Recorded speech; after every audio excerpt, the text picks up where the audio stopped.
This is Tony Coelho. I was a member of Congress, and when I was in Congress, I was the author of the Americans with Disabilities Act. I started my career as a young Democrat, as a staffer in the Congress, so I applaud all of you for your work in New York and what young Democrats do throughout the United States. When I was involved with the disability movement, I decided that it was important that we get young people aggressively involved in the disability community and started the Disability Council for the DNC. And as a result, we developed the youth committee of the Disability Council.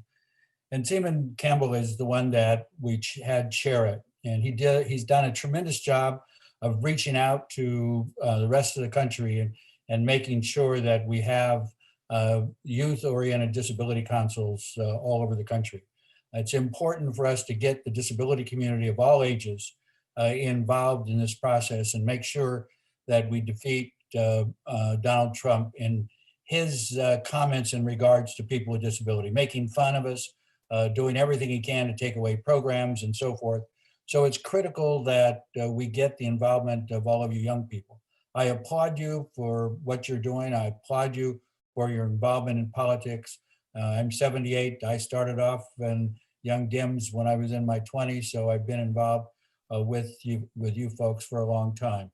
But I'm here tonight to congratulate Seamus for his efforts and for the Caucus of the Year for disability. So, Dimon, thank you very much for your work. Love you and appreciate it. Thank you so much, Congressman. Hold on, it's hard to also produce this while also giving speeches. Thank you so much, Congressman, for that warm introduction, and congratulations to the other recipients. Tony, if I may also just thank you so much for all your hard work a generation ago, which has continued to this day. If it wasn't for you, the American Disabilities Act would not be law, and the Disability Issues Caucus would not be a thing. And to all of you at home, I just have 6 words for you. Do not or don't count out the disability vote. Right now, there's an occupant in the White House that is actively rolling back protections for persons with disabilities while thousands of us are dying from this pandemic. And the truth is, that scares the Republicans because they know that we're pissed, we're going to mobilize, and most of all, we're going to vote. Here in New York, back in January, when Democrats were fighting to expand voting rights, one state senator actually said that persons with intellectual disabilities lacked the ability to understand the democratic process. And when NYSYD called him out, what did he say? He said that young Democrats misunderstood him.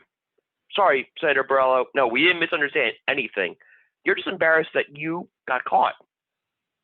It's situations like those that prove that people with disabilities still have a long way to go in the fight for full equality in the democratic process. Just last year in Wisconsin, there's a paraplegic state representative named Jimmy Anderson, and he wasn't allowed to virtually attend committee meetings because their speaker, Robin Vos, just wanted a cheap political win. Luckily, Vos finally caved when he started getting bad press, but don't think that any of us ever forgot what he did. Thankfully, this year, people with disabilities are going to be the force that also makes sure that Vos's Democratic opponent, Joel Jacobson, gets elected. Meanwhile, back here in New York, the disabled vote is going to be the ones that drive allies like James Skoufis, Pete Harcum, Tracy Michano, and most importantly, we're going to be the ones who, in 16 days, elect Joe Biden and Kamala Harris. And how do I know this? Because the one thing that Congressman Coelho has been pushing for me to know for as long as I've known him, 20% of the electorate is going to be persons with disabilities this year. And you better believe that here in New York, the New York State Young Dems Disability Issues Caucus is going to be the one leading that charge. That work, of course, is a team effort.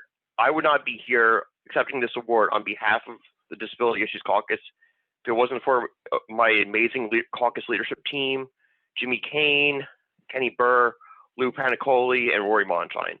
I just want to thank them all for all the work that they do. You know, they're the brains behind the operation.